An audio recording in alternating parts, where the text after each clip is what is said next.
Bismillahirrahmanirrahim. Alhamdulillahirabbilalamin. Wassalatu wassalamu ala al-ashrafil anbiya'i wal mursalin wa ala alihi wa sahbihi ajma'in.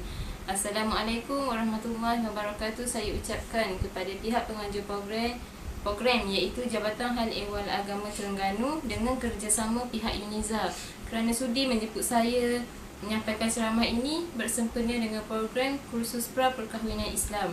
Okey, sebelum saya memulakan ceramah saya, izinkan saya menyampaikan serangkap pantun sebagai pembuka bicara. Okey, kelab mengkudu tiada bertanda, patah dahan tempat berteduh. Berkat restu ayahanda bonda, mudah-mudahan dipanjang jodoh.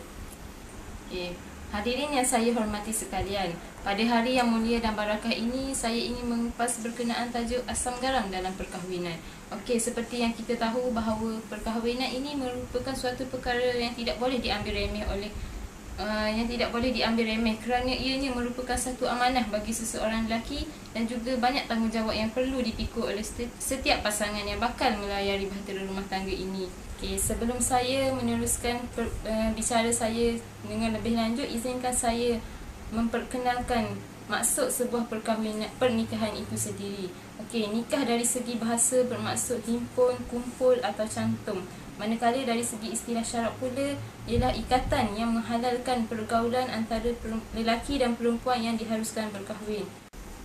Hadirin yang saya hormati sekalian, antara perkara-perkara yang berkisar di dalam tajuk ini adalah berkaitan dengan cabaran-cabaran yang bakal dihadapi oleh setiap pasangan yang bakal berkahwin. Kebiasaannya dalam melayari rumah tangga ini pasti ada badai dan onak yang melanda. Kerana perhubungan dalam perkahwinan ini pasti ada pasang surutnya. Antara cabaran yang pertama adalah masalah tidak sekufu. Kemungkinan masalah ini akan melibatkan perasaan harga diri dan maruah seseorang pasangan itu sendiri.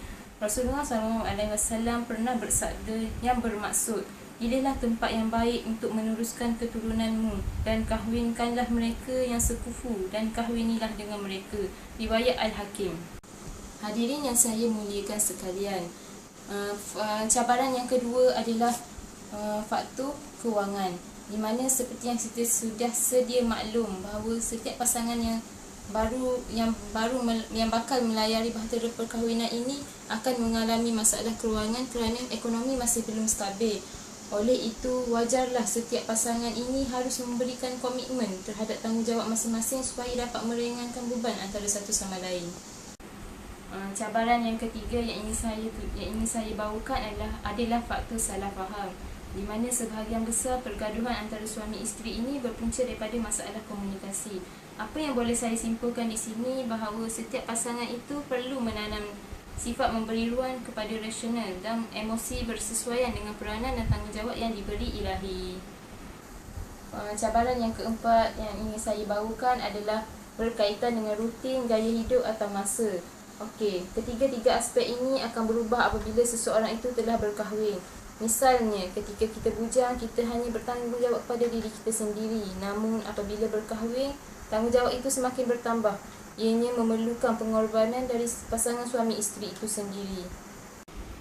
Okey, cabaran yang terakhir yang ingin saya bawakan adalah cabaran dari segi anak, di mana pasangan yang baru sahaja melayari bahtera perkahwinan ini seringkali diuji dengan tiada rezeki mendapat anak atau lewat mendapat anak. Kadang-kadang ianya menjadi masalah besar kepada pasangan suami isteri itu sendiri kerana telah menjadi fitrah pasangan yang berkahwin mengimpikan dikurniakan permata hati bagi mengumpulkan kasih sayang di antara suami dan isteri itu sendiri. Hadirin sekalian, sebelum saya mengakhiri ceramah ini, izinkan saya membuat satu kesimpulan berkaitan isu yang telah dikupas. Seperti yang kita sudah semua tahu bahawa Allah membekalkan kepada kaum lelaki kekuatan akal yang rasional, tidak terlalu emosional atau tidak mudah didorong oleh perasaan. Jika kekuatan akal ini dimanfaatkan dengan sebaik-baiknya, ditambah pula dengan kesabaran, pasti seseorang suami itu akan menjadi pelindung dan pendidik yang berwibawa. Firman Allah Subhanahu Wa Taala dalam surah An-Nisa ayat 34 yang bermaksud, kaum lelaki itu adalah pemimpin dan pengawal yang bertanggungjawab terhadap kaum perempuan. oleh kerana Allah telah melebihkan orang-orang lelaki, yakni dengan beberapa keistimewaan atas orang-orang perempuan, dan juga kerana orang-orang lelaki telah membelanjakan, yakni memberikan nafkah sebahagian dari harta mereka. Oleh yang demikian, saya berharap hadirin sekalian dapat mengambil sedikit input daripada ceramah yang telah disampaikan. Saya juga mendoakan kepada hadirin sekalian supaya rumah tangga yang bakal kalian dirikan kekal hingga ke syurga dan mendapat keredaannya. Sesungguhnya yang baik itu datang dari Allah, dan yang buruk itu datang dari kelemahan diri saya sendiri, walau hakikatnya kedua-duanya datang dari Allah Subhanahu Wa Taala. Sekian sahaja ceramah saya pada hari ini. Wallahu a'lam, wabillahi taufiq wal hidayah. Wassalamualaikum warahmatullahi wabarakatuh.